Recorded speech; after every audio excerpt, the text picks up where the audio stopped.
মেয়ের বিয়েতে দাওয়াত দিয়েছেন ধনী গরিব সবাইকে, আর দাওয়াতি মেহমানদের উপস্থিতি নিশ্চিত করতে নেওয়া হয়নি কোনো উপহার।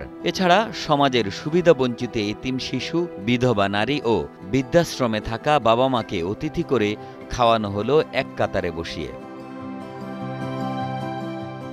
প্রবাসী জাহাঙ্গীর আলমের দীর্ঘদিনের স্বপ্ন ছিল মেয়ের বিয়েতে সমাজের সুবিধাবঞ্চিতদের দাওয়াত করে খাওয়াবেন, পাশাপাশি উপহার গ্রহণের প্রথা তুলে দিয়ে সবার আগমনকে সহজ করবেন, যাতে কেউ নিমন্ত্রণ পাওয়ার পর আসতে সংকোচ বোধ না করেন। বাবার সেই স্বপ্ন পূরণ হলো মেয়ের বিয়ের দিনে। বর্তমান জামানায় দাওয়াত দিলে বোঝা যায় যে অনেকেই গিফটের জন্য আসতে পারে না। অনেক গরিব মানুষকে যদি একটা দাওয়াত দিয়ে আসতে পারে না, যে আমি একটা গিফট নিয়ে যাবো সেটা নেই। এই ক্ষেত্রে চিন্তা করলাম আমার তো আল্লাহ দিছে, আমার দরকার নেই, আমি এইভাবে খাওয়াবো আর কি, সবাই যাতে আমার অনুষ্ঠানে আসতে পারে, এই চিন্তা ভাবনা থেকে আমার করা। আমি দাওয়াত দিছি বৃদ্ধাশ্রম থেকে, বৃদ্ধা বাবা মা এবং একটি এতিমখানায় যে ঠ্যাঙ্গামারা আছে এখান থেকে, আর আমাদের গ্রামের যারা বৃদ্ধ আছে এবং গ্রাম আমার প্রতিবেশী যারা বিধবা আছে এবং প্রতিবেশী সবাইকে। আচ্ছা, আমি শুধু দোয়াই চাই। আমি এই জন্য বলছি যে আমার মেয়ে জানার জন্য আমি শুধু দোয়া চাই। ঘটনাটি বগুড়া সদর উপজেলার চক আলম সাবগ্রাম এলাকার।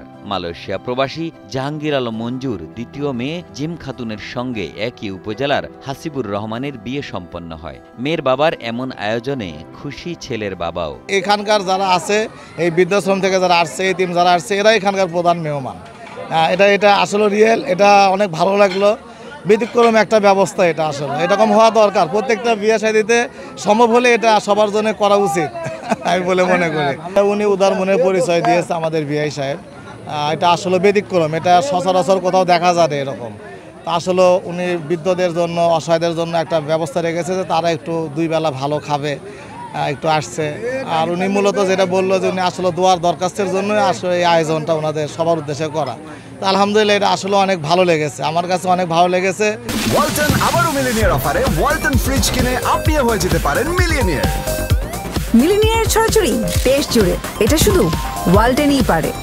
আত্মীয় স্বজন, পাড়া প্রতিবেশী ও বন্ধু বান্ধবদের জন্য যেই খাবারের মেনু ছিল, ঠিক একই মেনু ছিল এতিমদের জন্যেও। জাহাঙ্গীর আলমের এমন আয়োজনে খুশি সবাই। আয়োজন দেখে আমি বলবো যে এই সমাজে একটা ব্যতিক্রম ধর্মী বিবাহ অনুষ্ঠানের আয়োজন করা হয়েছে। একটা সমাজে যখন বিবাহ অনুষ্ঠান হয়, সেখানে আত্মীয় স্বজন, পাড়া প্রতিবেশী, বন্ধুবান্ধব, ছেলে মেয়ে উভয় পক্ষ লোকজন, আত্মীয় স্বজন থাকে।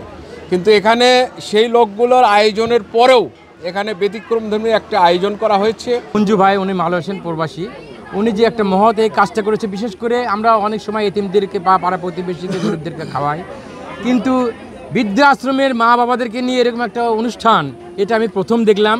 তবে আমি আশা করছি এবং আমি নিজেও চেষ্টা করব, আমাদের এলাকা যারা প্রতিবর্তী আছে, যারা বড় লোক আছে, যারা ধনী আছে, যারা এই ধরনের প্রোগ্রাম করে, আমি অনুপ্রেরণা তাদের করব। এবং আমি যদি কোনো সময় এরকম প্রোগ্রাম করি, ইনশাল্লাহ বৃদ্ধাশ্রমে যারা মাতারা আছেন তাদেরকে নিয়ে এই ধরনের আগামী দিনে প্রোগ্রাম করার জন্য আমি সবাইকে অনুরোধ জানাবো এবং আমিও করবো ইনশাল্লাহ। নিজের বিয়েতে এমন মানবিক আয়োজন দেখে বর হাসিবুর রহমান হাসিব জানান, শ্বশুরের এমন কাজের কারণে তার প্রতি শ্রদ্ধা বেড়ে গেছে।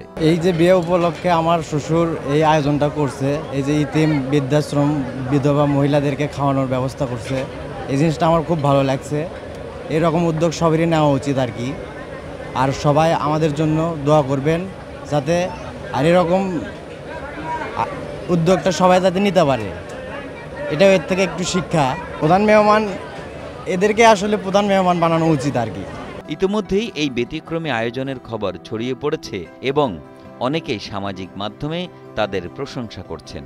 শুধু বিয়ে নয়, বিভিন্ন সামাজিক অনুষ্ঠানেও সুবিধাবঞ্চিত ও অসহায় মানুষদের পাশে দাঁড়াতে এবং তাদের আনন্দের অংশীদার করতে সবার এগিয়ে আসা উচিত। জাহাঙ্গীর আলমের এই কাজ অন্যদের জন্য অনুকরণীয় হয়ে থাকবে বলে মনে করেন স্থানীয়রা। বগুড়া থেকে তহমিদুর রহমানের পাঠানো তথ্যচিত্রে ডেস্ক রিপোর্ট, একে আজাদ, কালের কণ্ঠ।